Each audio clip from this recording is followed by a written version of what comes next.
And what is up, everybody? Welcome to Talking Ball, y'all. I am Cass Hargis, that is Jason Due and Lance Lacoste, and welcome to our Week 10 preview show. It is already Week 10. It seems like this season has flown by. For as excited as we are about what's going to happen this week and what's coming next, it's almost a little bit of sadness at the season. That means the season's almost over. But tonight's show, we're still going to preview Week 10. We will do a little more power ratings talk as we start to get a picture of what Week 11 and the first round of the playoffs are going to look like. The brackets will be released this Sunday, so we'll know what everyone's path to the Superdome will look like. There are many big-time matchups that don't just have district implications, but have playoff implications, both in terms of getting home games or just simply making the playoffs. But I think maybe one of the biggest matchups of the weekend happens up in District 2, 2A, with the Washita Christian team and the Oak Grove team battling it out for what's essentially going to be a district championship. This is two programs that, when you think of not just, smaller Louisiana high school football, but Louisiana high school football in general, you think about these two teams, Oak Grove and Washita Christian, two teams that are always in the Superdome or in the semifinals, and they get to battle it out for a district championship. Washita Christian comes in still. These numbers are ridiculous, averaging 49.6 points a game, giving up just a touchdown a game at 7 points a game. Oak Grove averaging 38, giving up 19. This is an Oak Grove team that prides itself on physicality and running the football. They're going to have to do that this Friday to beat Washita Christian. Washita Christian sitting at that 7 seed. That means they are right on the verge of, keeping that first round bye here in the playoffs. And so, but it's not going to be easy. They got to go on the road and beat Oak Grove and really earn that bye week, right? And so they're led by Luke Vadrine. He is likely going to cross 5,000 passing yards for his career. That is a heck of a number for any quarterback. But yeah, 3-year starter, throwing for over 5,000 yards. Pretty impressive. Oak Grove, they haven't been as dominant as they've probably been in the past, giving up more points than what we've seen, like you said, at 19 points per game. But this is still a good football program. I mean, to talk about them as if they're having a down year, they're 7-2, sitting at the 9th spot. So, they have everything they want right in front of them. This Oak Grove team kind of going a bit under the radar just because Washita Christian has been so dominant, as Cass mentioned, under a touchdown a game in this day and age of so many unique offenses and ways that teams can attack you. Washita Christian has really been impressive. This offense, though, I've talked about it, the way that they're able to be so multiple offensively, and it's not just Vadrine. Like they have a ton of weapons that they're able to go to and attack with. They can go big. They could go empty, but they like to play with the tight end as well. There's a really good Washita Christian team. Oak Grove, as we talked about, big physical offensive line, and that's going to be what they try to do. They're going to try to bully Washita Christian around, but good luck. It's going to be a tough matchup for this Oak Grove team. I mean, look, nobody's been able to bully this Washita Christian team around all year, and their biggest test of the season was against a Mangum team. And it was maybe a tighter game what the score showed, but they really just kind of pulled away. So it's 35-14 victory in that game. This Washita Christian team is somehow sitting at 7 in Division I Select, but this feels like one of the teams, if not the team to beat in Division IV Select. Yeah, and you say they're somehow sitting at that 7. That is a shocker to see. They're undefeated, but I think that maybe is a product of their schedule, which the last 3 weeks has gotten a boost in their power rankings. They were lower than that, which was shocking to see. And if you're talking to the coaching staff of Washita Christian, I don't think it matters to them where they're at. I mean, they're just of the opinion that let's just get us in the dance, and it doesn't matter who we play. We're gonna, we have the confidence that we're gonna go out there and play and beat them. And Oak Grove played Calvary in Week 1. They lost 30-7. And they were rolling, and they ran into a Mangum team in which they lost. And I'm pretty sure if Oak Grove wins this game, I think that will make a 3-way tie for the district championship with Washita Christian, Oak Grove, and Mangum. But big time, this is a big rivalry up in North Louisiana. it's going to be a great atmosphere for at Oak Grove. So Washita Christian at Oak Grove this Friday, big time game up in North Louisiana. Down here, closer to where we are in South Louisiana, Meet, the number 10 seed currently in Division Three Select, will host Jules Sumner, the number 3 seed currently in Division Three Select. Jules Sumner looking to cap off a perfect 10-0 season. They are 19-2 going back to last year, which is extremely impressive. Maybe the quietest 19-2 over a 2-year stretch that we've seen. But they have to go to a meet to go win the district championship and solidify them being home maybe throughout the playoffs. A meet with a win can possibly see themselves jump up to get a first round bye, which will be huge. A meet loses 2 games early in the year. They have been rolling ever since, and it seems like that this time of year a meet plays its best ball. I think it's only fitting that Jules Sumner has to go through a meet to get what they want in a district championship and a perfect season. You said a 19-2 very quietly. I remember texting you guys around like week 3 when Jules Sumner had that first big win. I want to say it was Franklinton, maybe it was their first like big seed win this year. And just texting you guys. And I think there was another one maybe after that. And I was like, man, it's something about this Jules Sumner team. And then, doing the homework on it, they've been really good for 2 years now. We just kind of overlooked them last year, And so, but this is going to be a tough one. Like you said, they go on the road, a meet only giving up 9 points a game. So while this Jules Sumner rushing attack has been incredible, this feels like the best defense that they probably have faced all year. And, they're going on the road to face it makes it a little bit tougher. So it's going to be a fun one. On the flip side, though, Jules Sumner's no slouch either, 8.1 points a game. So expect a defensive battle. Like these are two teams that like to play hard-nosed defense. They're physical. One of the guys to keep your eyes on this game, though, is Amite offensive lineman Jaden Hayward, 6'7", 380, a really big. What is that equivalent to in 2A football, Jason? Is that it's 3A. It's 3A. So it kind of balances out. So maybe only 6'9", right? Okay. Like maybe only 6'9", 400 in 3A talk. But Lejaire and Cyprian as well, a 6'6" wide receiver for this Amite team.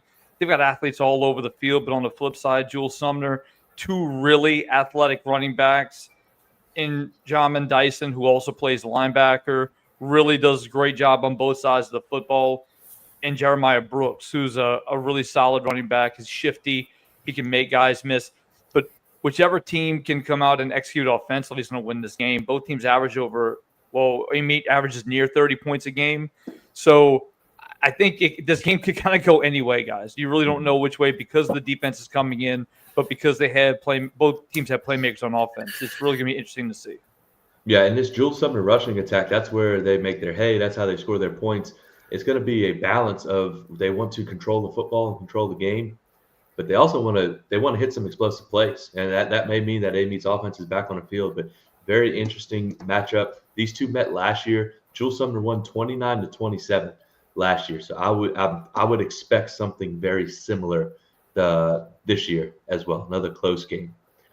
Up in North Louisiana, the district that deservedly so gets talked about all the time, at least from our end of it, and up in North Louisiana, 2-5A has a pair of games which pit 4 powers in the state of Louisiana for the best teams in the state, regardless of classification. That's how they're going to settle their district championship. Number 7 seed in Division I non-select, West Monroe, travels to the current number 1 seed in Division I non-select, Ruston. West Monroe comes in at 7-2, 3-1 in district. Ruston also 7-2, 3-1 in district. This is a big game. I don't know that West Monroe can jump up into the top 2 with a win and be home throughout the playoffs. They can definitely jump into top 4 and be home at least through the quarterfinals. Ruston obviously wants to win, not just for a district championship, but just as important to solidify being at home throughout the playoffs. This is going to be a great atmosphere. The game's being played at Ruston. 2 evenly matched teams, 2 teams that want to do the same thing. They want to beat you up physically, but they're also very explosive. Ruston a little more explosive with the run game. West Monroe, obviously with Christian Ponte out at running back, but Trez Davis out at receiver, the ability to make explosive plays through the air. unbelievable matchup on Friday night. Yeah, their numbers almost the exact same. Their offenses are averaging in the mid-30s. Their defenses are giving up in the low 20s, almost a mirror image of each other. It seems like the battle of the running backs, Christian Ponte, like you mentioned, Dalen Powell on the Rustin side. He's got a chance to get to 1,000 yards this week on the season. And then they each have their own, weapons at receiver as well, with Ahmad Hudson, the huge tight end, and Trez Davis. We heard Coach Collins talk really highly of him and how much he is to handle, right? And so, yeah, it seems like two very evenly matched teams. I look at the Rustin, they're 7-2, they're the number 1 seed. They played all the out-of-state games. Kind of feels like they got a beat on the system a little bit, huh? What you think? I think I agree with you. I think that's right. They're game in the system. Listen, they deserve it, but there is a little when it comes to power rankings, there is an art to schedule. Yep. I mean, look, regardless whether it is or not, like they've been exceptional all year long. Dalen Powell, they're back, only a sophomore, but really has exploded onto the scene. And, he's been a huge part of their offense, but also Jaden Anding at defensive back I would assume they're going to try to match him up against West Monroe's elite receiver in Trez Davis. But, that's not the only weapon offensively that West Monroe has in the passing game, but it does feel like they go to him a lot. They rely heavily on running back Christian Ponte, rightfully so, who's been a hoss in that Rebels backfield all season long. And on the flip side, when you look at Rustin, everybody talks about Ahmad Hudson, but Malcolm Keyshawn and Josiah Morgan have both been really explosive in the passing game. Sam Hartwell, as a first-year quarterback for Rustin, has done a good job managing football games. And this West Monroe defense is really physical. And everybody kind of alludes to the offense and the rushing attack, but these teams have all had to rely on different ways to win, and that's why we're in this predicament where it's a 4-way tie right now for first place in that incredible district. Smoltz Lilly is really solid outside linebacker, defensive end, Maddox Cobb and Brody Thurman as well for this West Monroe defense. Really good players. I'm really fascinated to see if this West Monroe defense can try to slow down this Rustin attack. We know not many teams have been able to do it, and when they have, it's been sparing. So it's a really fun matchup to see these two finally go toe-to-toe. Yeah, it is going to be interesting to see how they handle Ahmad Hudson paired with that running attack of Powell. But you also have, like you mentioned, the receivers on the outside that you have to account for too. So it's going to be a chess match. I think this game is going to be much like every other game in 2-5A. Big plays, special teams, and also who can go on a run or who can slow down someone going on a run. You look back at these games, the Ash Rustin game, Ash hits, 3 straight touchdown drives within a 3 or 4 minute period. The Rustin Neville game, Rustin does it to Neville where they just go on a spurt. Who can get one of those? And if it's happening, who can stop that momentum and flip it back on its head? So very interesting matchup there. It's going to be a great football game, maybe the first of 2 that we see these two teams play this year. Elsewhere in District 2-5A, the other game that is pitting 2 3-1 teams in that district, you have the number 2 power rated team as of now in Division 1 Select, Alexandria, traveling to the number 3 Division 1 non-select, that's a mouthful, team in Neville. Neville, this is outside of the implications for district. Neville wins. They're going to be more than likely at home throughout the playoffs. Ash, same way. Ash in that bracket with Carr and all of the Catholic League. So that is going to that bracket. Both of these brackets are very deep. But Ash, for my money, in this district has been the most complete team all year long. They can score a lot of points. They come in averaging 45, just a little bit over 45 points a game. They do it running the football with Kason Williams, and they have Noble Williams back. They can throw it. Alex Fontenot, a junior wide receiver, he had a big catch for a touchdown against Rustin. And then their quarterback, junior Carson Sellers, they kind of feel like the most balanced and most complete team out of this group. Yeah, without a doubt, Alexandria, every time we see their numbers, it's a very, very balanced attack. kind of remind you of Destrehan down here, how they can run the football, throw the football, really whatever's working better for them that night. I think they kind of let the game, dictate which one they're going to lean more towards. Dave, it feels like defensively, these two teams of that district probably have played the best defense, it feels like. And both of these teams super battle tested. I mean, Neville being the number 3 at 6-3 kind of tells you everything you need to know about the schedule they've played, right? And so it's going to be a heck of a matchup. I love to see this Ash offense versus Coach Collins's 4-2-5, very defensive variety that he usually brings to the table. I know he's going to have a great game plan for him, but this would be, if Neville pulled this one off, this would be 3 straight unbelievable victories to close out the season. They'd have a ton of momentum going into the playoffs. And it's been so many times where it's felt like people have tried to write Neville off. They had that really tight win versus Sterlington, which kind of goes untalked about. We didn't even really discuss that one on the show. Sterlington got a onside kick, as we talked to Coach Collins about the other week, and they ended up still holding on for that win. But this defense for Neville is a really solid unit. And I'll say this, it's difficult when looking at, I think for North Louisiana in general, I think that's fair to say, that when you look at defense, a lot of times you're like, man, it's just so much offense, and where's the defense? But the offenses really can be that good. And to Cass's point, this district specifically is so momentum heavy. It feels like at any given moment a team can go, it feels like they're dead in the water, down 21-0, and then they score 35 unanswered. Look, Alexandria, it feels like they could be the best team in the state at certain points in time. Their only loss is to West Monroe, obviously. They really like to go turbo offensively. It's really a fun offense to watch when they're clicking. A guy we haven't talked a ton about is Alex Fontenot at receiver. A huge playmaker for that offense, can really bust the game open, as well as, Jakiron Griffin, who's a big-time receiver. But on Neville's side, man, they got some receivers. Everybody talks about Zaylin Young, but I talked to Coach Collins about Imad Sledge, a really big-time receiver for them. Desi Bird, another big playmaker. And they got a pair of running backs that can break open a football game in Jarvis Blackston and Jamarian Robertson. So both teams have playmakers all over the field. Both teams have really physical defenses. We know they got 2 commits on Neville's side, D1 commits, and then they got a ton of guys on Ash's side that are all juniors guys. Jared Bayonne is a guy who's getting a ton of offers and getting a bunch of looks.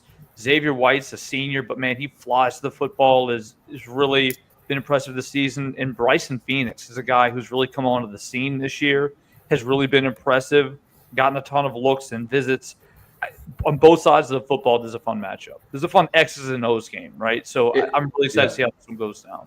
No, it is. And I feel like I think it's only fitting that these 4 teams are all playing each other in week 10. It's kind of, exemplary of what this district is. But when we're talking about this district, the amount of talent that is up there, especially these 4 teams specifically, when you look at the offer list, it's not just 1 or 2 guys on one side of the ball. It's guys at each level on both sides of the football. And when you pair that with the type of coaching staffs that they have up there, it makes for not just exciting matchups, but great football, like just really clean football. And it's been fun to follow. I'm almost kind of, upset that we don't have a lot of these intra-district matchups anymore, but with Neville, Ruston, and West Monroe all being on the same side or in the same bracket, it's possible we see these teams play each other again, and then Ash will move on over to the select side and see what happens from there. Of note, though, before we move one more on this game. Game last year, Ash won 42-16. Like that was shocking. So let's see if they can maybe do that again. Again, such a fascinating district, and hopefully, it sounded like Coach Collins even said, like, we plan on playing these guys, regardless of what happens. Yeah. I have a feeling, guys. I mean, think about all the matchups we've had this season, last season. Like, I can't see us going a season. I hope not, at least a season without these teams matching up. I really hope not. But before we move on, again, follow, share, like, subscribe. Again, please, we appreciate the support that we've gotten, but please go ahead and share. Follow us and all that good stuff. Again, we appreciate the support we've gotten, and Again, we love doing it, but we'd love to continue to grow our audience. So please help us do that. And follow us on Facebook. We need to get to 100 followers, please. We can stream on Facebook. Few more days, we'll be on Facebook. We made it. Hopefully. Look, Mom, we made it. All right, we'll go down. We'll come back a little bit closer to where we are down here in South Louisiana, but another game for all intents and purposes. I know it would create a three-way tie or something like that in district, but a district title esque matchup. The number 1 seed in Division II Select, St. Charles, is traveling to the number 6 seed in defending Division II Select state champions, the Shaw Eagles. Lance, you mentioned this earlier about a few other power ratings, I think with Neville, but Shaw sitting at 6-3. They're number 6 seed in division. So that speaks to the schedule that they've played. This St. Charles team, man, I know we've talked about them a lot, but it still maybe kind of feels like they're flying under the radar after the season they had last year. I don't know how many people dismissed them, but it was the growing pains they went through. They're on the other side of that, and it's paying off. And this looks like a vintage, typical, what you would expect St. Charles Comet football team to look like, led by quarterback Landry LeBlanc and running back Skylar Edwards. And that defense, led by Brooks Monica at linebacker, is vintage Comet defense. This Shaw team, the schedule that they played early on was just absolutely ridiculous. They lose to the St. Augustine and Jamboree, but then they lose to Carr. They beat LCA. They force LCA into 6 interceptions. They drop one. They get shut out last week by Bell Chase. So you know that they cannot wait to get back on the field and prove that last week was a fluke and get themselves rolling for another state title run. That's exactly what I was going to say. I think the worst thing that could have happened to St. Charles was Shaw losing last week. You're going to get a very motivated Shaw football team. We know those coaches really at both of these schools, but especially at Shaw, some of our close friends. I've been around those guys after a loss. They're having a great week of practice this week, I can promise you. And so I'm expecting Shaw to have, a great showing. Saturday, this feels like 2 great defenses. It feels like the team that creates the most turnovers is going to be the team that wins. When you mentioned the LCA victory, Shaw might have the best win in Louisiana. With their win over LCA, it's hard to argue it at this point. And so, but when they did it, how'd they do it? They did it through turnovers. They created a ton of turnovers. And so, I think, last week their offense struggled. They got shut out by Bell Chase. The best way to help your offense is to create some points on the defensive side, create some short field. So, I think this is going to be all about the defenses, who creates more turnovers. Cass hit on a point about Landry LeBlanc. Landry LeBlanc has really been a catalyst for that offense. We know Skylar Edwards, rightfully so, behind that offensive line, which does deserve a lot of credit. The offensive line doesn't get a lot of love from anywhere, but this offensive line for St. Charles, not the biggest, not the fastest, not the strongest, but it's the Comet football way. They consistently go against bigger teams like Bell Chase, for example, who, Bartholomew up front is a massive young man. They still found a way to run the football effectively. But LeBlanc's ability to pass the football was really on display in that Bell Chase team. So it gives defenses another dimension to think about. And on the other side, though, we've seen what Shaw can do against the pass game, right? We've seen them pick off the football 6 times against arguably one of the best passers in the state in that Lafayette Christian offense. So looking at Shaw, though, Alan Shaw at quarterback, he's going to have a big game for this team. The offense is going to have to go through him. He's going to have to make sure he, as Lance said, they have to hold on to the football. Because the St. Charles defense, I've said this before, it's like an extension of the offense. How many times have we looked up guys against Dunham? They scored 2 defensive touchdowns. Against other, they pick off passes, they force fumbles, they give the offense short field. And this is an offense that might not light up the scoreboard, but they maintain ball control, they kill the clock, and they make the game very short for their opponent. So if the Comets' offense stays on the field, if Shaw's defense can't get them off, I think it's going to be a tough night for Shaw. But we've seen Shaw play a ton of opponents. As good as St. Charles' schedule is, Shaw has played the best team in the state with Carr on their schedule. So I think it's going to be fascinating to see these two go at it yet again for district title on the line. Yes, Shaw has seen who everyone thinks, believes, and probably knows is the best team in the state in Carr. And they've also seen which might just be the second best team in the state in LCA. One other note on this Shaw team, again, knowing the schedule they played, they've been shut out 3 times this year. They got shut out. They've been shut out by Carr. They were shut out by Rummel. They were shut out by Belchase. So this offense, they need to find some type of consistency, but the defense can keep them in the game. So very, very interesting matchup. You know, St. Charles is going to play defense. St. Charles is going to be well coached, and this is going to be a fun game. Again, another game that we just might see again in the playoffs. So with these 2 teams in the Division II Select bracket.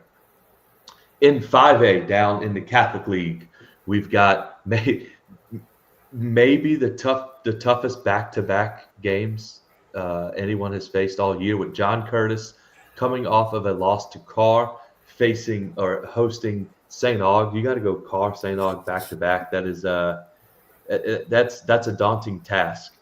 St. Aug comes in offensively, averaging 44, almost 45 points a game. But Sean Coulon at quarterback, Lance talked about him on Sunday after seeing him on Saturday. The way that he runs that offense with the weapons that he has is extremely impressive. But I think their defense has maybe been overshadowed by how explosive their offense is. But their defense is really good as well. It's a Curtis team that's at quarterback for them in London Pageant. They showed the ability to throw the football and push the football down the field and be explosive. Can they create enough explosive plays against this St. Aug defense to not just keep them in the game, but to go win the game? Carr's been so good. It feels like this second place game is almost the most exciting one of the season, right? And so these 2 teams are going to be great. I think, we've seen both of these teams up close. I think this is going to be a very high-scoring football game. I think that we've seen St. Aug struggle a little bit stopping the run. Obviously, you got to be able to stop the run against John Curtis, and so I think John Curtis is going to have their way in the run game and at the line of scrimmage. I think Gavin Leday and Jacoby Boudreaux, the running backs, are set for big days in the running game for Curtis. On the flip side, I think St. Aug, they're also going to score a lot of points. I think Sean Curtis' team has given up quite a few points, more than we're used to seeing from a John Curtis defense. And I was ultra impressed by Vashawn Coulon, the quarterback from St. Aug. Doesn't matter what your X's and O's are, he figures out a way to beat you. Even when he was 3rd and 18 against Holy Cross, he used his legs, broke out of the pocket, found his talented receivers down the field. He felt unstoppable. He felt very similar to watching John Johnson at Carr. He really did. And so I think I'm very impressed with both of these offenses, and I think it's going to be a high-scoring game. And Miguel Whitley and him have a great relationship, the wide receiver quarterback duo. I said coming into the season, I felt like they were one of the better quarterback wide receiver combinations in the state, and I think that's lived up to the billing. Yeah. They just seem to be on the same page. To Lance's point, when the pocket breaks down, he's evading. He knows he's going to have number 8 down the field. And that's not to mention Raquan Williams, who's also a really elite threat. We saw him come up with a big play, and I'm blanking on his first name, but the other receiver, Bennett. Man, Cass, he kind of came out of nowhere too. He all of a sudden in the third.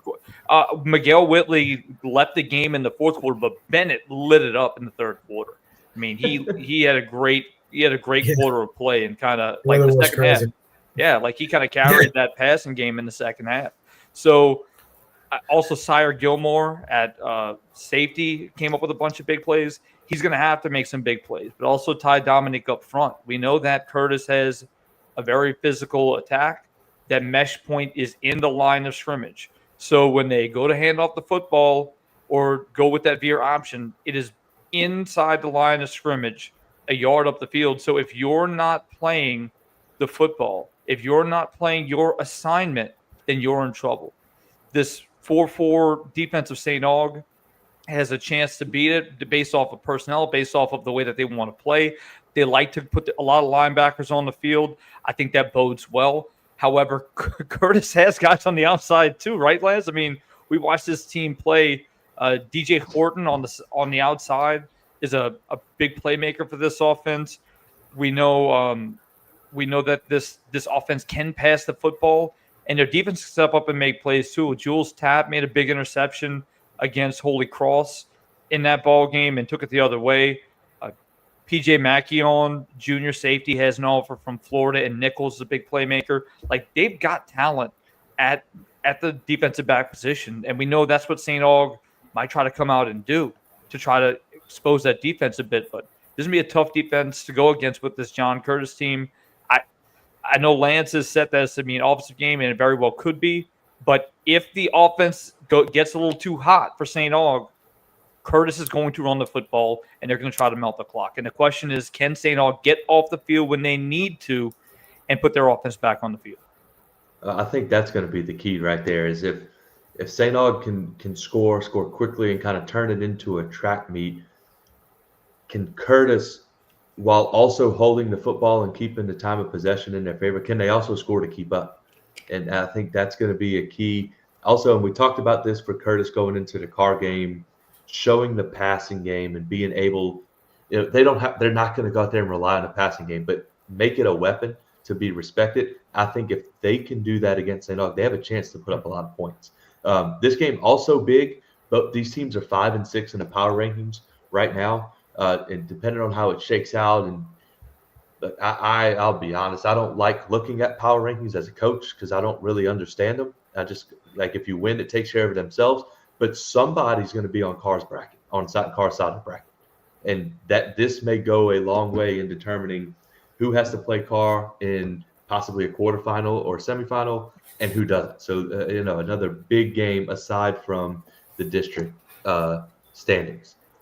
Down in 1A, I think this is your team too here, Jason St. Edmund team, the Blue Jays, the Fighting Blue Jays. All they do is score a whole lot of points. They come in the number 8 seed in Division 4 Select. They travel to Westminster Christian of Opelousas. They are the number 1 seed in Division 4 Select. Westminster Christian is 9-0. St. Edmund 8-1. St. Edmund comes in averaging 53 points a game, giving up close to 20 points a game. Westminster has been absolutely dominant all year long. 9-0, like I said, offensively averaging 43 points a game, giving up just under 10 points a game. This St. Edmunds offense is going to have their work cut out for them behind quarterback Nathan Zonbreaker going up against this Westminster defense. Yeah, this is another situation where St. Edmund, they need to go earn this bye. They're sitting at the 8th seed here, so great opportunity for these guys to go earn their way into the second round of the playoffs. It'd be a huge win over Westminster. I think the main thing to think about here is both of these teams haven't been in many close games. Like, this will probably be a close game. You can see the spreads. They're both scoring a ton of points. They're barely giving up any points. It just speaks to, they've been in a lot of blowout wins, and so I think this is a matchup that as coaches you really want in Week 10 because as you get into the playoffs, you're going to have to win close games. And so win or lose, you learn a lot from this matchup as you approach the playoffs. Like you said, St. Edmund, they score a ton of points. This will definitely be the best defense that they face at Westminster, who's only given up 9 points per game. And be at a quarterback on the St. Edmund side, Nathan Zonbreaker, 1,300 yards, 14 touchdowns. He's 6'4". That's like 8'4", Jason said. And there you go. That's just, I don't make the rules. That's just the math. That's the way it works. I don't make the rules. Lance, you played. We were having that conversation the other day, guys. Go look up. Lance was 7'5". Well, yeah, was. Look, Lance in the group chat sent this picture, guys. Dude was a tank, man. Yep. 6'1", 200 pounds, man. I'll tell you what. I would have ducked out the way. Although I would have been on a bench, it wouldn't have mattered. But come on now. But looking at this matchup seriously, when you look at St. Edmunds, they had a tight win over Catholic Point Capee a few weeks ago in overtime. It was a 54-52 ball game, and that was, I believe, I'm shooting off the cuff here, but I believe that was their first win over that team in 9 years. So that's a monumental win, and when you win a game like that, you play with a lot of confidence. The St. Edmund team has gone under the radar. They feel like Dubois in the backfield is a big playmaking running back as well. Their defense does enough to get the job done. This Westminster Christian team lights up the scoreboard. Stephen George has really done an impressive job at quarterback for this football team, catapulting this offense, but their defense has been really impressive. Westminster Christian hasn't been in a tight game to my knowledge since they played Sacred Heart earlier in the year, which has an exceptional defense. I don't know, guys. I would expect a lot of points in this game. And again, it's St. Edmund is playing for a lot here. They're playing for that bye. And I think we mentioned at the top of the show, but if not, the top seed all the way to the Dome is the home team. So this is a lot more important than just a bye. This is potentially playing every single game at home if you're Westminster Christian. So for them, this is a big opportunity, especially when you have the other teams in this Division 4 bracket. You have Ouachita Christian, who's in this bracket. You have Riverside, Southern Lab. So this is a heavy bracket. And to be able to at least claim home field and make these teams travel to you, that'd be a big win. It would. And you can't – I hate playing the transitive property game, but Catholic Point Capee put up 50 on St. Edmunds a week or two ago. Westminster Christian only allowed 28 to those guys. Westminster Christian also has shut out their last two opponents. They've 63-0 and 62-0. They've given up 7 or less points in 6 games this year. So St. Edmunds offense, we know they put up a lot of points, and we're going to find out just how good they are this week when they face this defense of Westminster Christian. Before we move forward, again, follow, share, like, subscribe. Again, we appreciate everybody's support. Again, continue to help it grow, and go follow our page, Talking Ball Y'all, on Facebook, so we can add that as well to the stream. Again, also want to thank Varsity Sports Now for allowing us to stream online with them all year as well. So please like, share, follow, subscribe. In 2A, down in New Orleans, this is a game that we touched on Sunday a little bit, but number 6 in Division 3 Select Newman travels all the way down to South Plaque. South Plaque is the number 2 seed in Division 4 non-select. This is for the district championship. This Newman team, I hate to say struggled early, but they were just trying to find their way early. They seem to have found it behind quarterback, running back, Mr. Everything, one of the best all-around football players in the area and in the state, Jake Randall, along with that slew of receivers that he has. They travel to a very talented South Plaque team. I know Lance, Jason, I don't know if you called this game with Lance last year, but Lance was extremely impressed with South Plaque. I think it's going to be much of the same. These two teams are not in the same playoff bracket, so this is the one time that we'll get to see them this year, but both playing South Plaque, the 2 seed, playing to keep home field throughout the playoffs. Newman trying to fight, scratch, and claw their way. Obviously, the higher seed they get, if they get in the top 4, they'll be able to host at least 3 rounds of the playoffs. So a big game in South Plaque. Yeah, you said it. I was there last year. This was a really fun game to watch. South Plaque rolled up with like 24 players, and 18 of them were absolute animals. I mean, they were very impressive. What about the other 6? Yeah, they were young. they were growing. So, but yeah, they were very impressive. Coach Feet at South Plaque does a great job. Very confident, and you can just see how he just breathes life and confidence into his group. Last year, Newman just had a little bit too much, and that's kind of how I feel like it'll probably play out again this year. I think Newman, both of these teams are very talented at the skill positions. South Plaque, they'll have guys going both ways at every single position. Newman, of course, will play some guys both ways, but not quite to that extent. And so, over the course of the game, third, fourth quarter last year, Newman kind of was able to just wear on them. And so, some of the talented skill guys that Newman has there, like I had mentioned on the last show, I think, in the long run, I think Newman probably finds a way to get this one done. But like you said, this is a huge opportunity for both of these teams to gain some home field advantage. South Plaque, probably one of the best home field advantages in the state because they're close to nobody. I mean, it's like a minimum hour and a half drive for anybody to get there. No one has ever accidentally gone to South Plaque. So yeah, I mean, this is definitely one I'll be looking for the score to see how this one plays out. No, they just had the return trip from somebody accidentally going somewhere else, right? So, but looking at this game, Lance, I like South Platte a lot. I like this team a lot.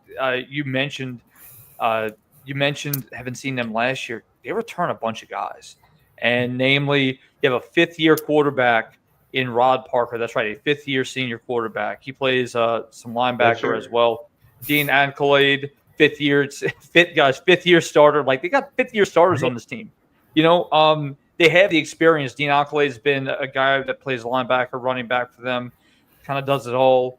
Ramonte Jackson, kind of a do-it-everything guy as a second-year freshman who's been starting, and then Josh Bartholomew, who's a 4-year starter for this team. Like, they have experience.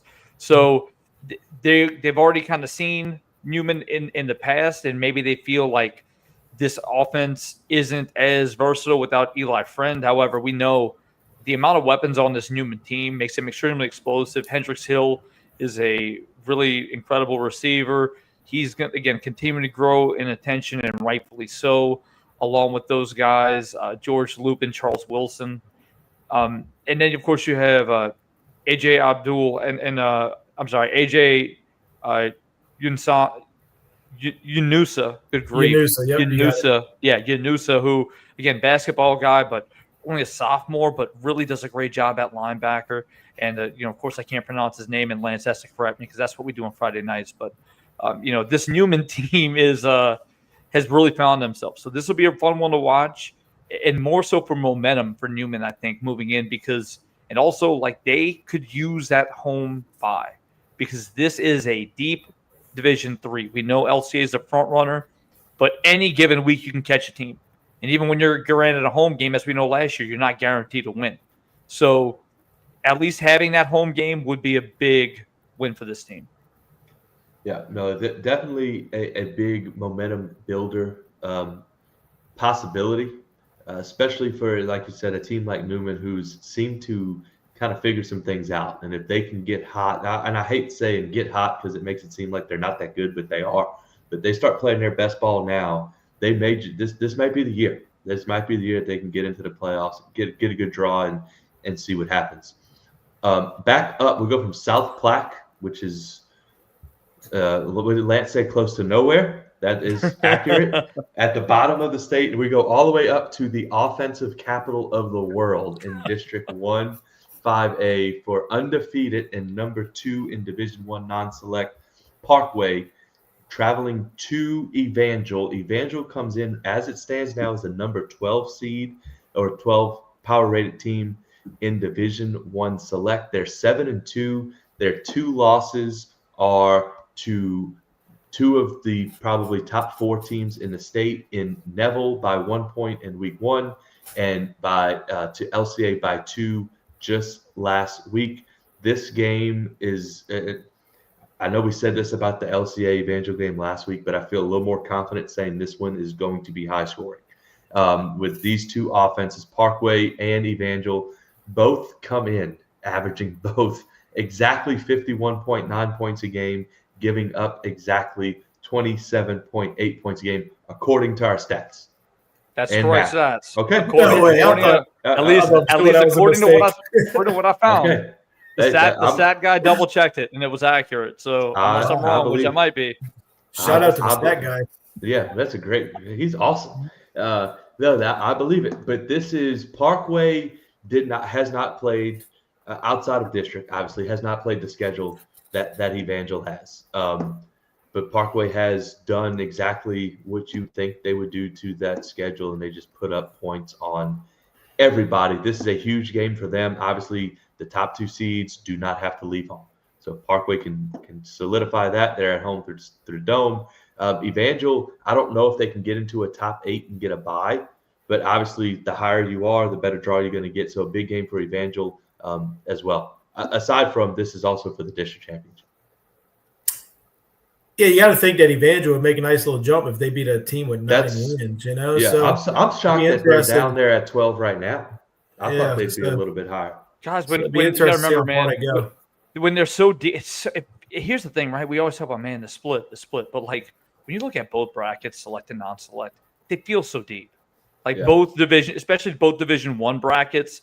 So understandably so, though, when you look at the teams that are behind, you got to remember 4A teams. It's important to note there are 4A teams that play in Division I select that might get a bit of a bump. They get play up points when they play 5A schools. So No, Turling's they stopped Catholic, that. Turling's They Catholic stopped is. that. But they did stop that. Yeah, they stopped Okay. that. Mhm. So look, Tioga's in that mix, though. Speaking of gaming the system, that's how you game the system right there. But they stopped it.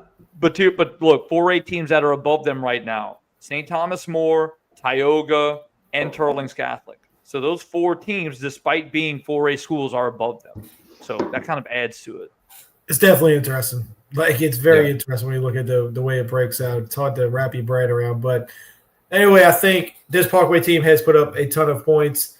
They have not seen a defense as good as Evangel. I think what went, really under the radar last week would have been how good Evangel's defense played to slow down that LCA offense. They only gave up 23 points, I think, to LCA. And so this Evangel defense is probably an underrated unit across the state. And then, of course, Pop Houston, we tune in just to watch one of his highlights every single week, right? So we know he's going to put up some big numbers. But yeah, take it from there, Jason. Yeah, I love the receivers for this Evangel team too. And I think Damari Drake in the backfield for that Evangel team is severely underrated. Again, I say it over and over, man, but I love watching this guy play at linebacker. I think he's really special at on both sides of football, but especially linebacker. But John Casey, DeMarcus Evans, Charlie Abraham, I mean, really solid receivers for this team. And the defense is no slouch either, as you guys mentioned.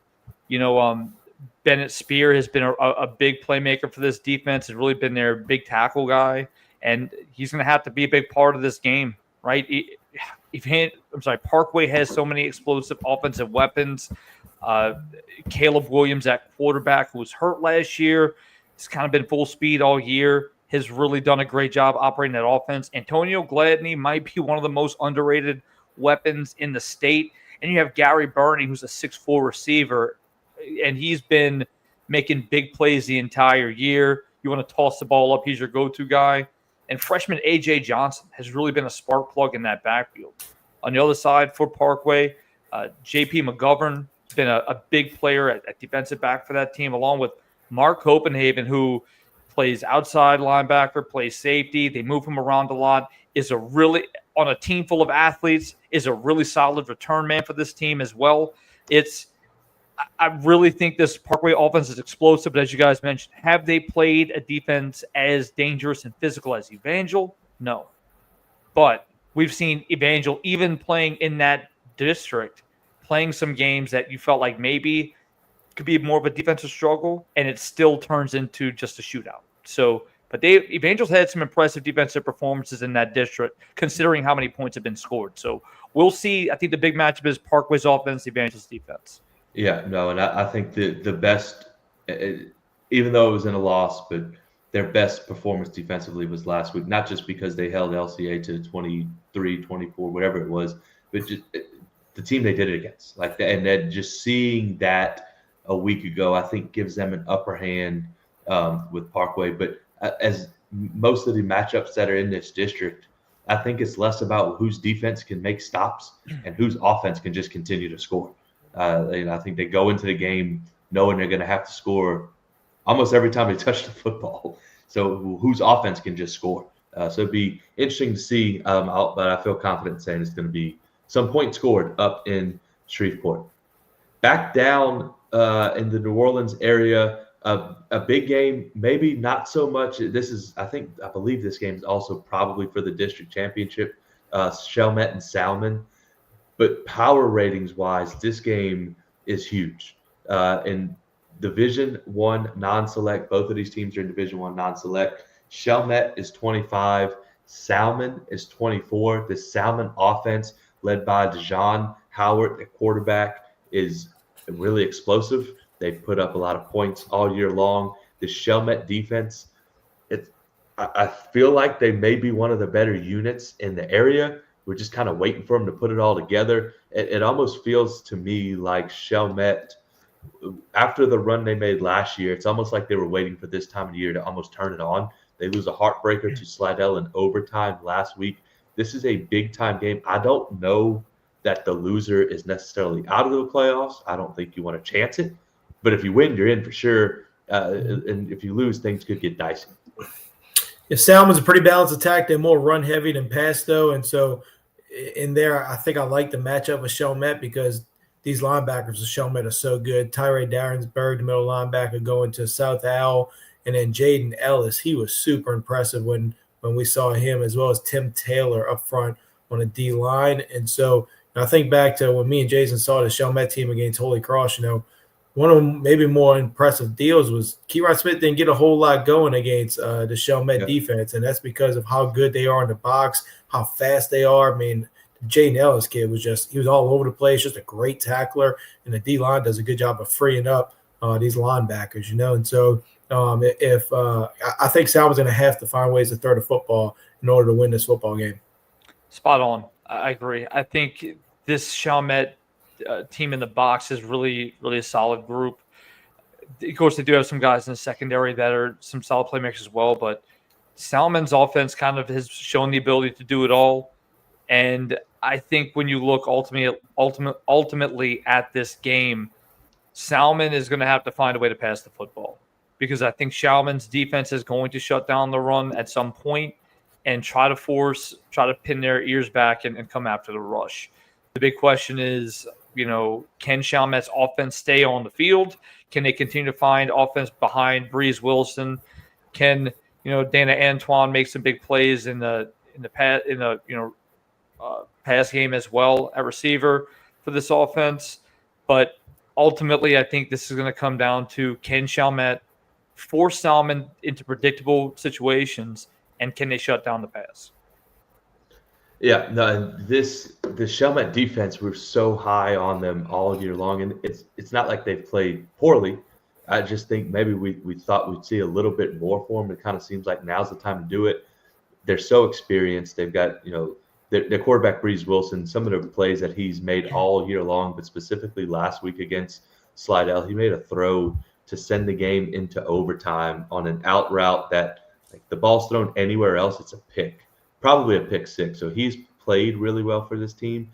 I'd like to see them kind of get off to a quick start and kind of smother that Salmon offense on Friday night. Jason, you want to put in your little plug? Is that what you're doing here? Oh, yeah. Go ahead and follow. Yeah, follow, share, like, subscribe. Make sure you continue to support the show. And please, again, also follow us on Facebook. Follow our page at Talking Ball, y'all. And, again, we're looking to get to 100. Once we get to 100, we can also stream there. So we appreciate the support. And, again, continue to tune in.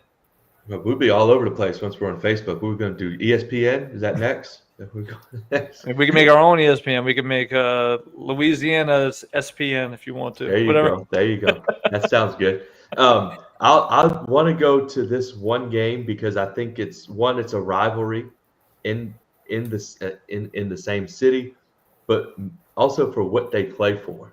Covington and St. Paul's. Does anyone know what they play for? I'm going to get. Is it a brown jug? The little brown jug. Oh, yeah, look at that! Little brown. Not sure what's in it. No clue. But they play for the little brown jug. Covington goes to St. Paul's. Covington is a 26 seed in Division I non-select. 28 teams make the playoffs in that bracket, so it goes without saying. It's a huge game for Covington. St. Paul's is the 10 seed in Division I select. As it stands now, they would be matched up with Tioga. So that's where they're at now. I don't know if they can get into the top 8, get a bye, but huge game, not just for rivalry purposes, but this Covington team, they've kind of been up and down and very inconsistent as they're trying to find some stuff on offense. Their defense is extremely talented. Their front seven, maybe we talked about Chalmette's front seven, Covington's front seven, just as good. It feels like that they just need to put it all together. They're at risk of missing the playoffs. With the St. Paul's team, it's Cody Corrales, and he's rushed for 100 yards 9 straight games. They know who they are. They know their identity, and they're going to pound the ball and be physical with you and run it right at you. So if Covington can slow that down, they have a chance, but Covington needs this one in a bad way. Yeah, Covington was a team that we were high on early in the season. A few sort of quarterback throws a beautiful ball. They've just been so up and down. It's really hard to understand. It's rare to be 10 weeks in and not understand what the team is, And so for that reason, it almost feels like Covington is going to win this game because that would make no sense, And so, but no, it's the way it feels. You're right. Yeah. It's crazy how much talent they have and how high we were on them early in the season. Now they have to go on the road and beat, the leader of that district just to make the playoffs. Yeah, St. Paul's has guys all over the field. Covington's defense, I really like the pieces that they have on this defense. I've said it before. I really like Tremarcus Scott up front. Max Guy has been an absolute freak up front for this defense. Also, Juwan Brock, big-time receiver, Texas State commit. He's a big playmaker. Jake Pompa, Matt Fusel, as you guys have talked about before. I like the weapons on this team. However, St. Paul's, man, their offense has been really dynamic, but also really heavy behind Cody Corrales. Experienced on that defense. The linebacker group, especially for the St. Paul's team, has been really impressive with, Brett West and Dylan Post. I think Covington is going to, you're going to have to find a way to stay on the field offensively, and that defense is going to have to find a way to shut down Cody Corrales.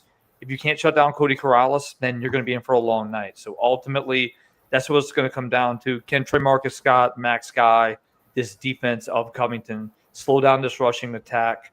And, can they get the ball to their playmakers offensively? Jacob Pompa and Juwan Brock. Yeah, very, very interesting matchup there. Lance, you're right. It makes no sense for Covington to win, so why not? Let's see, but they may just go out and do just that. We'll take it some quick hitters here around the state. I like to start in your neck of the woods, Jason, with Thibodaux and Destrehan.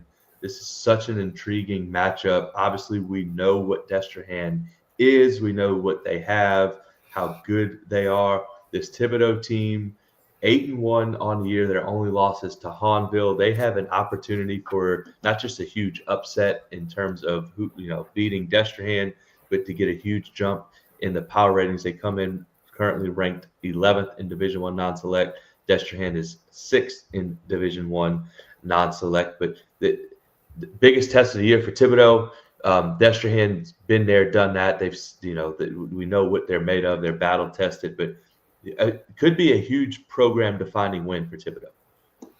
I'm not sure there's a whole lot of believers in the Thibodaux team just yet, but if they go on the road and beat Destrehan, there'll be a lot of believers at that point. So what a great opportunity for Thibodaux going into the playoffs. Yeah, I'm really excited to see this one. Being a River Parish guy, it's just fun to see Thibodaux. We've talked so many years. I called games out for a radio station out in Thibodaux, and I got to watch them a lot. I got to watch when Kyron Lacey was out there playing at Thibodaux, as well as Mason, big offensive lineman for LSU. I'm blanking on the name. Smith, huh? Isn't it Smith? I thought it was Mason Smith. Yes, I got to watch him play as a freshman. They had Terrebonne, but yeah, we always kind of said man, Thibodaux feels like they could be so good and they just couldn't get the job done. It feels like Narcisse has been the guy to kind of put that team together. Adams, running back, has been really impressive. He's going to have a big day and try to outduel Malachi Dabney on the other side, along with all those weapons. And again, guys, defensive player for that team as well, who I didn't realize was on that team until recently. Ryan Montague was a transfer from St. Aug, really big playmaker for that defense. So I think it's going to be a fun one to watch, along with all those talented receivers at Destrehan. So it's going to be a fun one because of everything on the line. And Terrebonne trying to prove we are worth it, we are worthy, and try to. I don't know. They definitely can't get a bye, but again, they're trying to sustain themselves a higher seed to make sure they get a better pull for their home game. And can Malachi Dabney score 6 touchdowns again? I think he's this is week 3 that in a row that he scored at least 6. It feels that way. Right? I don't know if it was that. 2 weeks ago he scored 6. This past week he scored 7. 7. So 8. I think there's a gap in between those.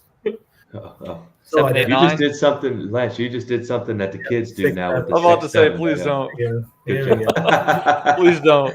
I have no idea what it means, but That's what I thought about when I saw it. Anywhere else that y'all want to go? Yeah. I was going to look at Karen Crow at Acadiana. Yep.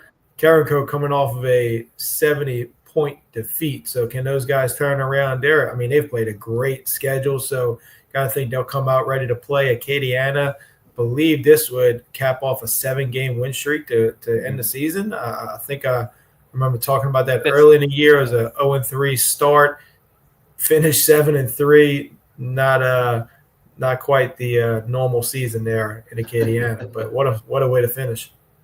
Yeah, and Chance Babineau going to have to be a big part of that game, along with a sophomore quarterback, one of the top-rated quarterbacks in the state in that class, Carson Gursey, who does a great job operating that Bears offense. So again, they're going to have a task ahead of them in taking on that Wreck and Ram defense. They've been really improved. They took down a Southside team that scored 70 against Karen Crow just a week ago. So I think it'll be a really interesting one to watch.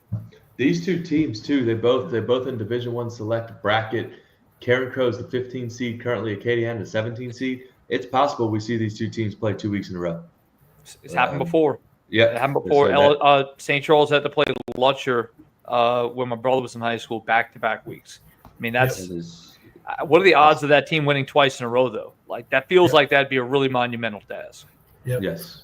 No doubt. How about Hawnville at Lakeshore? What a random Week 10 non-district matchup there. But Hawnville going on the road, Lakeshore could keep that number 2 seed, possibly even jump up. I mean, this would be a huge PowerPoint victory for both of these teams. Beating a 7-win team or an 8-win team. Hawnville also could risk falling out of home field advantage altogether in that first round, being at the 15 seed. So that's two teams that have had a really good seasons. I think surprising. Good programs, but surprising in some ways. And so that's a really fun non-district Week 10 matchup. Yeah, that is. I think that screams not many other people had buys Week 10 in district. So these are the only two teams that we could find. Maybe that's tough, but that is a kudos to these coaching staffs for scheduling this game. That's not an easy trek. It's not an easy trip from Hawnville to get to Lakeshore, and it's not going to be an easy game either. And I'll go ahead and hit these few. I have to touch them all, guys. I think we talk consistently about, man, it's been a really big week. But this week it feels like the most loaded one we've had yet. Somehow I feel like it's almost like clickbait saying that, but it's just true. Marksville has been very quiet all year, very quiet 8-1 football team. Got a guy who played basketball last year, started playing football this year, has been incredible at receiver. The 6'2" basketball player, Armani Benjamin. Devin Lavallee at quarterback has been really impressive against a Bunkie team that took a big loss to Gina a few weeks ago. Again, it felt like a big loss, but, Zion Lee might be one of the best overall athletes in the state. I'm excited to see that one go down. I think it'll be a fun one. Another big one is, again, another really underrated matchup, guys. Division I non-select Northwood of Shreveport, a team that hosted Destrehan in round 1 of the playoffs just a year ago. This running back for this team, Kyron Johnson, 5'9", 160, not the biggest guy, but lightning quick, can light up a scoreboard, can put up yards. This offense has put up 47.2 points a game. Defense gives up 15 points, but they're taking on a Loyola Prep team, as Brian Srestovich has been phenomenal. Ty Walsworth at receiver, as well as Mason Drake at running back. They've got guys all over the field, along with Alex Mitchell, who's been a major player for that defense, forcing turnovers, making plays, along with Thomas Golsey, 4 interceptions. So I know this Loyola Prep team relies on turnovers, but their offense has been what they hang their hat on. It's going to be fascinating to see these two offenses go at it, but also can Northwood Shreveport's defense slow down this Madison Prep offense? It's a good one. This is a massive one, guys. Huge rivalry. Vanderbilt Catholic, who's unbeaten on the year, takes on Edie White. Edie White was a very option-heavy offense, but last year they mixed it up. They kind of they ran a lot of gun. They ran it really well. For Vanderbilt Catholic, guy we haven't talked a ton about, Ethan Henney at quarterback has been lighting it up. Really been a solid passer for this football team, giving his playmaker opportunities. Zabin Moses and Logan Himmel in the secondary for Vanderbilt Catholic have done a great job making plays. On the other side, Edie White, Grant Barbara, who feels like he's been quarterback for the He's been there for Cardinals. at least 8 years. Yeah. 8-year senior. It feels like, but again, it does an incredible job operating that offense along with Carter Douglas and Charlie Diedrich might be. Talk about linebackers, man, guys, all state, all district guy, really impressive playmaker. And I've got to talk about this one, guys. I've been waiting to talk about this one for weeks. I'm waiting to talk about these teams for weeks. This might be one of the most underrated games of the season. This is for a district title. Tioga, who's been flying under the radar along with Franklin Parish. Franklin Parish, I don't know their other loss. I know they lost a game to Calvary Baptist. Tioga's offense is loaded with talent. Case Malone has passed for what feels like 1,200 yards on the season. Kenny Pontier, the running back, does a great job running the football. And, of course, Kervin Johnson, the recent LSU commit. They're going against a Franklin Parish team that might be one of the most Division I heavy teams in the state. Desiring Ellis, LSU commit at quarterback, likely translates to defensive back for that offense, along with Trey Martin, who's a guy who's reeling in the SEC offers this season. He's only a junior, explosive playmaker, and up front they got two big boys. You guys will like this one. Tavion Bell, 6'3", 255, Texas State commit, and Chris Addison, 6'5", 235, defensive end, Michigan State commit. They are a big, physical, nasty defensive front, and they're going to have to play physical against this Tioga team that likes to mix it up. They run and throw the ball really well, and I'm done with my spiel. But again, I think one of the most underrated weeks, and that's not even mentioned the Santa Maud Denham Springs game, right? So again, another explosive offenses in Babin and Denham Springs with Brenton Paul and the Goldson brothers, like Goldman brothers. Like I'm really excited to see this one go down too. Home field advantage on the line there for that round one. Huge. Big matchup, big win. District title on the line for Denham Springs as well. East Ascension and Denham Springs are tied right now at 4-1. So I don't know the last time either of these teams won a district title. It's a big game for both Denham Springs and Santa Maud, but also East Ascension in their game. All right, Jason, what is Northwood Shreveport's mascot? Falcons. Jeez, this guy. He knows. Wow. Hey, but Tioga could be someone that could throw an absolute wrench into the Division I Division I select playoff bracket. If they can, traveling to Tioga is not the easiest thing to do in the world. Somebody's going to have to go to them. If they could, seed wise, it may not be an upset if they win in the first round, but if they can get a win, and that could throw some things upside down. Also, Franklin Parish's head coach, the night of their homecoming, which I was 3 or 4 weeks ago, wore suit and tie, or maybe even a tuxedo, because his daughter was on the homecoming court. So nice. I'm all in. What's the Franklin Parish High School mascot? Patriots. Oh, Patriots. That was too easy. Can't stop this guy. Tioga? Indians. Yeah, that's easy. Okay, that's all I got. But look, taking a look at the power ratings though, I think there's some interesting things that could happen when you look at teams on the outskirts. I think Division I Select has pretty much solidified, but we kind of talked about Division I non-select. North Shore sitting on the outskirts along with Barb, and they're both. So Barb is at. Barb might be a far off shot to get in, but they're looking to try to push out Natchitoches Central, an offense with Owen Smith at quarterback, really explosive. Right. We talked about that team earlier in the season, guys. And we said they're going to pull off some wins that maybe some teams don't expect them to. Natchitoches Central has some offensive weapons. I really like this football team. Got the 5 wins this year after only getting 2, I believe, last year. It'll be an interesting story for them to get in the playoffs. Yeah, it's always interesting to see how that Division II, 5A, where those teams land in the power rankings as well as the Catholic League teams, because you just know there's some really good teams that are going to end up around that 18 to 21 spot that probably belong in the top 10. Yeah, well, one of them could be Acadiana. Katie Adams right now 17. Exactly. Like, you don't want to see those guys in the first round. Mm-hmm. I mean, you don't want to see them ever. But 7-game win streak. Yeah. That's who you draw the first round. Well, and they made a change at quarterback too, though. So like they made a change at quarterback, and since then, along with getting Trevion Gallion back, I hope I didn't butcher your name. Sorry if I did, but I know he was a transfer, came from Turlings Catholic. He only started playing week 6, guys, and since then they've only won every single game. So, it's also see what the 2 districts that we probably talked about the most this year, 2-5A and the Catholic League, as it stands right now, all teams in both of those districts would be in the playoffs. So in the Catholic League, it would be Warren Easton. They're the last team in right now in Division I Select. Pineville is 21st in Division I Select. And everyone else is they may be everyone else having a home game and 2-5A at least. So that's pretty interesting.